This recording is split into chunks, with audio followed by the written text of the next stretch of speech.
Hey everybody, these are my favorite shows of 2022. First, some honorable mentions. Jeen-yuhs, a Kanye trilogy. Kanye sucks, but the first 2 episodes of this documentary are pretty amazing. What really gets me is not Kanye's rise per se, it's the belief he inspired in Kudi, his cameraman. Kudi left his job to go full-time making this doc on Kanye, who at the time was a complete nobody. Next is Derry Girls Season 3. Okay, disclaimer. This is the only show on the list I haven't actually finished, but I have a great reason for doing so, I promise. The whole Derry Girls series is just laugh out loud funny. It's an amazing show with a zany cast that gets better every season. The show's so good, I don't even want to watch it when I'm happy. I've been saving the episodes of this season for when I'm sad or sick, because Derry Girls, not laughter, is the best medicine. Next is Pantheon. As the rest of the top 5 list will show, I have a huge spot for animation. Pantheon on AMC had the most tumultuous release of any show in the streaming era I've ever seen, but that didn't make it any less good. Pantheon has beautiful animation, a unique story that with the ChatGPT powered revolution feels extra relevant, and a fragmented storyline, which is another soft spot of mine. Now to the top 5. Amphibia Season 3. Amphibia is an amazing all-around show, where each season just got better and better. I was worried going into Season 3. I thought being in a human world would be a gimmick. I was wrong. Season 3 used the separation of Anne, Marcy, and Sasha to dive back into their shared histories before Amphibia. And since it was the last season, all the lore had to be revealed, which made it such a satisfying watch. Speaking of it being the last season, never has a show in the history of shows ever ended so perfectly. I cried. I sobbed, tears fell multiple times during multiple episodes, tears of joy, tears of sadness, all of it.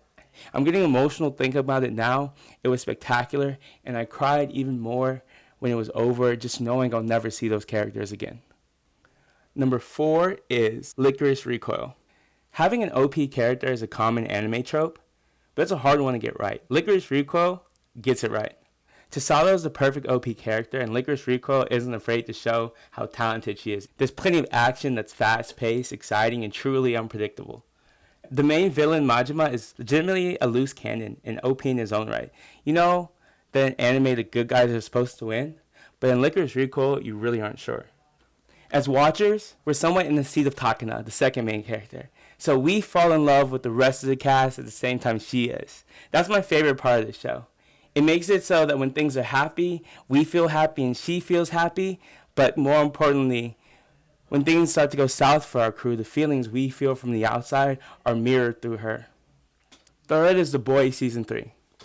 Homelander is scary. Like, if I saw Anthony Starr on the street, I would not only cross the street, I would cross the street, jump inside a New York trash can, and call the police because Homelander is terrifying. In Season 3, he's still scary, and the show is just as gory, shocking, and fun as the previous seasons. The addition of Compound V being taken by the squad is entertaining, but not what makes the season so good. The best thing about Season 3, what makes it different from the other seasons of The Boys, what gave it the third spot on my list, is its full focus on parodying society. The Boys has always referenced pop culture. It's the Avengers if they were all meanie pants, but this season goes full on social and political parody, and it does it hilariously. The comedy this adds makes the season the best for The Boys so far. Number 2 is Made in Abyss Season 2. I know I said it's hard to know if the good guys are going to win in Lycoris Recoil, but I mean it about Made in Abyss. Technically, if you're only halfway through the season, you know the 2 main characters, Rico and Reg, aren't going to die, but that doesn't exclude them from being mortally wounded. They are almost more likely to lose a leg, an arm, an eye, or a head or something than get out of a sticky situation unscathed. The premise of all the different levels already gives the world in Made of Abyss such possibility, but the execution is just so great. There's so much lore, so many secrets, unexpected twists and reveals. You're either constantly wondering why you didn't notice the connections all along, or you're thinking something makes no sense only to hit you all at once episodes later. Oh, and not to mention absolutely stunning animation. So much darkness in such a bright, beautiful world. My favorite show of the year. It has to be the Bridgerton-inspired dating show, The Courtship. Nah, just kidding. I actually like this. But my favorite show of the year was Station 11. I don't know how I found out about Station 11. I don't know why I watched Station 11. I don't like pandemic shows. I didn't know any of the cast. The first episode's actually pretty great, but in general, the show starts slow. I know 100% for sure I wanted to quit, so I don't know why I kept watching. But it was the best decision I made in 2022. This limited series is a masterpiece of fragmented storytelling.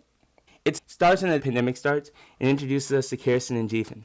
Kirsten is the main character who we meet as a child and watch grow up during the pandemic. She's easy to bond with, and it's both heartwarming and a little saddening to see the funny, innocent child grow up into the serious adult she becomes. Jeevan's growth, on the other hand, is all heartwarming, as we watch him grow up from a sort of man-child to a legitimate adult and father figure. But Kirsten and Jeevan are just the tip of the iceberg. The character development in this show is off the charts, especially given the 10-episode runtime, the large number of characters, and the fairly limited pandemic trope. Station 11 is not only my favorite show of 22, but one of my favorite shows ever. It's amazing and I can't believe it's more popular. Please watch it. It's so good. Okay, that's all, folks. I'm Maurice. Peace, and see you next time.